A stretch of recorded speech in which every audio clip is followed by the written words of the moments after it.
For the past week, the former squatter Donald Trump and the Republican Party have suffered twin humiliations, and a third one for the former squatter is looming. So basically, on Monday, the FBI had Monday the FBI searched had enforced a search warrant at Mar-a-Lago, the center of which is last week Monday, not this Monday just passed, but a week ago the FBI enforced a search warrant at Mar-a-Lago, the center of Trump's universe. A day later, a federal appeals court had upheld the right of a House committee to basically for Trump to release his tax returns, which he never did as squatter. But Trump is also slated to appear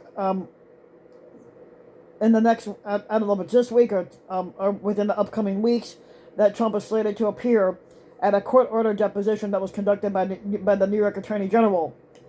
Now, meanwhile, voters made the Republican Party pay for the U.S. Supreme Court gutting Roe v. Wade in Minnesota's special congressional election. Democrats came within 5 points of an upset victory in a district that Trump won by double digits. But what appeared in the Kansas abortion referendum didn't just stay there. Trump's horrible week began with the court-approved raid on Mar-a-Lago, his what he called his safe space enshrined to himself.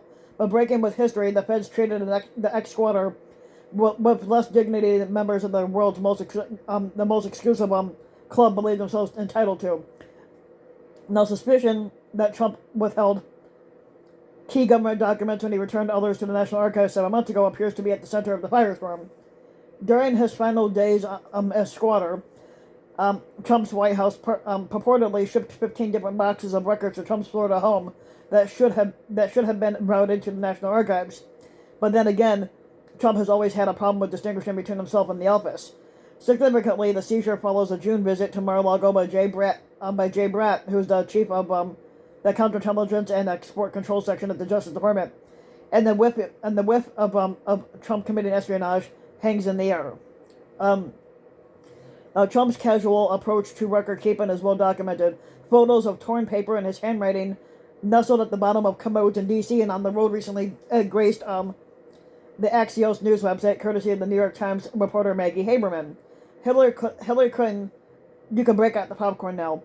In 2016, her email and computers occupied center stage in Trump's brain and campaign, and while his inbred sycophants chanted "Lock her up" emerged as his battle cry.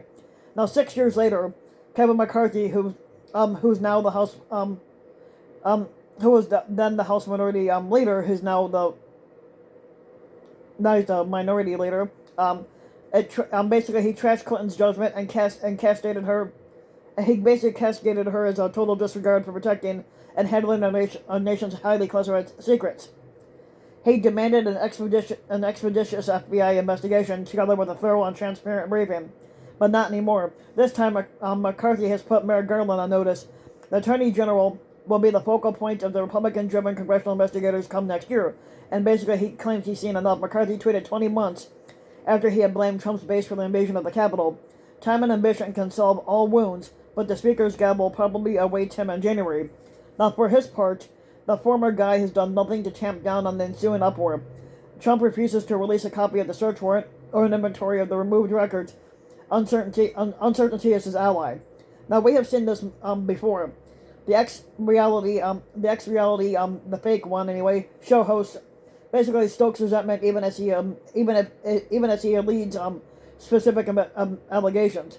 Now, to date, Trump has not rebutted the substance of the House Select Committee hearings. Now, more broadly, the search warrant directed at Trump's Palm Beach property, coupled with the aftermath of the U.S. Supreme Court's decision on Dobbs, crystallized the growing divide between the red and blue America. Now, these days, the Republican Party demonizes federal law enforcement and the U.S. intelligence community as deep state. Talk of overreach from the national government is a standard. At the same time, the Trumpian right seeks to turn red states into a set for the Handmaid's Tale 2.0.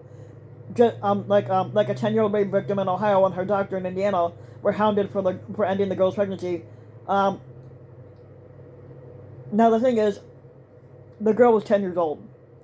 She was not going to be able to care for the kid as young as she was because she wouldn't know what to do.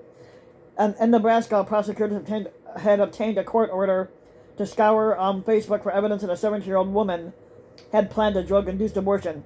Now, with it being differently said, opposition to federal authority should not be equated to distaste to a distaste for government coercion and intrusion.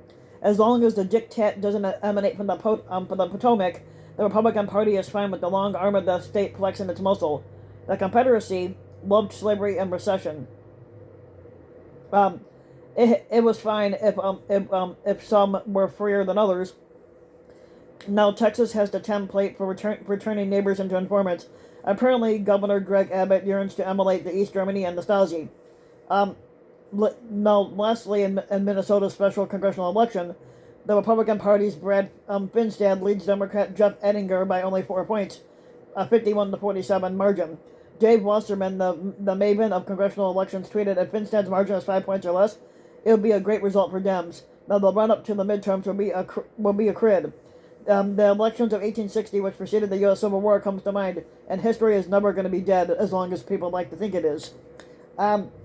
So if you like the video, you can give the video a like and subscribe to my channel, RVW King. You can hit the notification bell so that you'll be notified when a new video comes out. And if you want to support my work even further, you can donate to my Patreon link, which you can find in the About section of YouTube.